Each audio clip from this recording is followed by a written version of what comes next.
got targets that you've saved, and or maybe you went to a match where you weren't able to, bring the data home with you.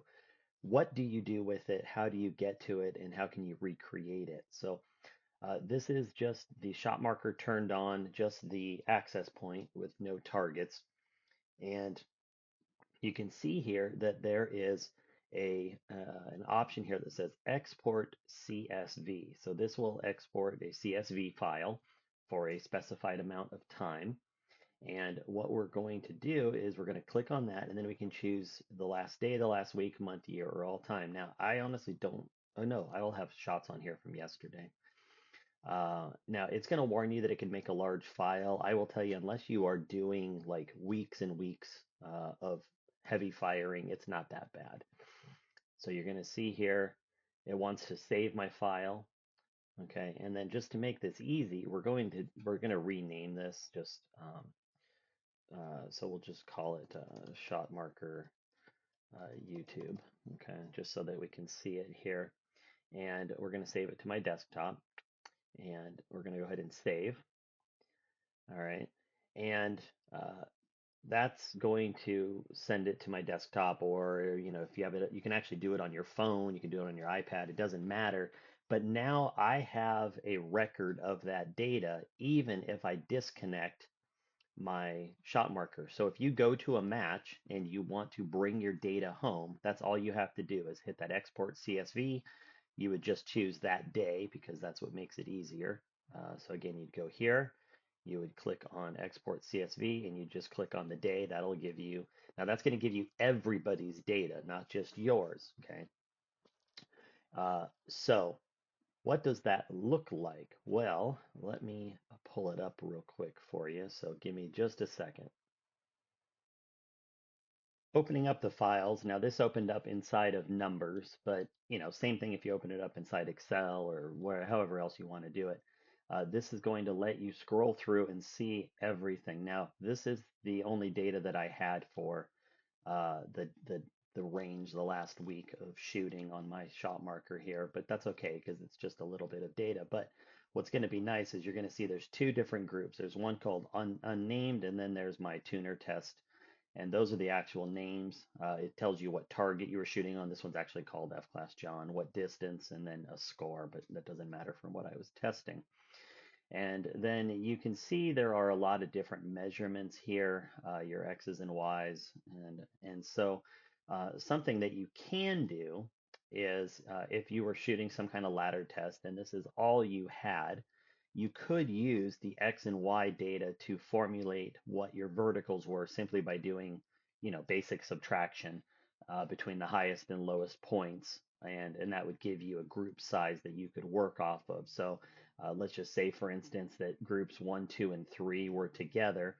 I could just take 689 minus 591, and that would give me my x-axis, so my horizontal.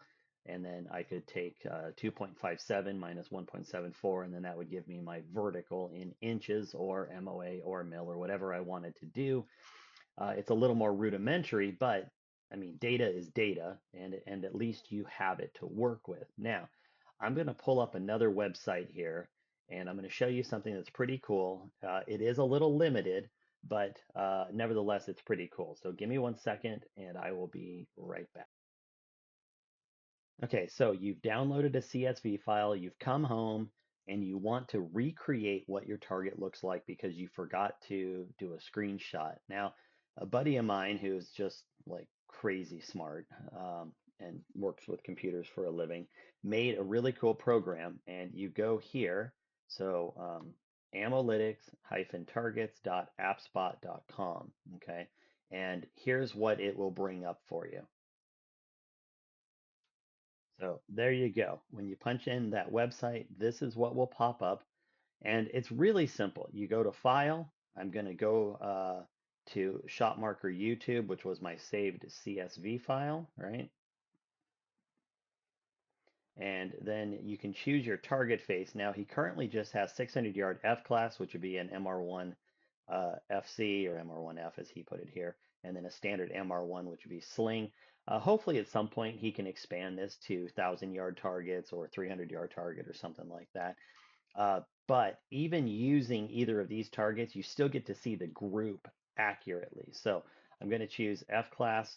And then what it does is it lets you choose any saved string. Now, if there was 20 shooters, you will literally see whatever they saved it as here, where it says tuner test. So see how it says unnamed right here and then tuner test? That is exactly what the person saved their target as. So you would look for whatever your target was named. In this case, we're just going to choose tuner test and then hit submit. And here's what it does. It's going to recreate a facsimile of the target. All right, so uh, now if I double click, it pulls it out a little bit. And I'm on a computer, so there's a little less functionality than if I was on a pinch screen or a touch screen, or I could squeeze it in. But if I double click here, you can see that I lose a little bit of the bottom target here. And to my knowledge, there's no way to zoom in. Um, like I can zoom in down like this, like you saw, I kept highlighting it and it pulled it down, but I can't really move the target around on the computer easily. Um, when I scroll, it does this, and if I hold, it does that. But other than that, this gives you a ton of functionality. If I double click, it'll zoom back out to the main header here, and you can isolate shots. So I can remove physical shots. You'll see they start disappearing off of the screen. So if you want to isolate some shots, you can do that over on the right side here. Um, and again, it's just a really great tool. Now, typically, I'm not looking at an entire target on this thing. I'd be looking at like a match target where I'm in the, in the middle here. So the fact that I'm trying to find shots that are way down here in the 7 and 6 ring, throws this off a little bit, but you get the idea. But the fact that it just simply recreates, gives you all of the data here, um, you know, I think it's great. Like there's no ability, I can't, highlight a particular box and get a measurement per se, but I can still take the data. So let's say I wanted to measure the vertical on this group. I can look at this one and say, okay, um, 1.15 inches and, 0.68 inches, and I could do the math and come up with what my vertical was, or I'm sorry, y is 323 minus 372, and then I could get my vertical. I could get my horizontal by measuring the x-axis from here to here.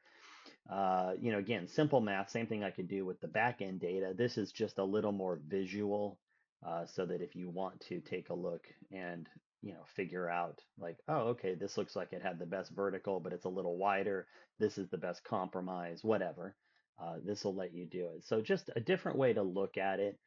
Bottom line is, though, you can't do any of this if you don't save that CSV file. So if you are at a match, if you are using somebody else's shot marker and you don't have the ability to, take the shot marker access point home with you, make sure you save yourself a CSV file, because then you have the actual data to work with and to interpret. So again, just another fun thing to do with your shot marker, another way to interpret the data. Hope it helps. I'll keep doing some more of these.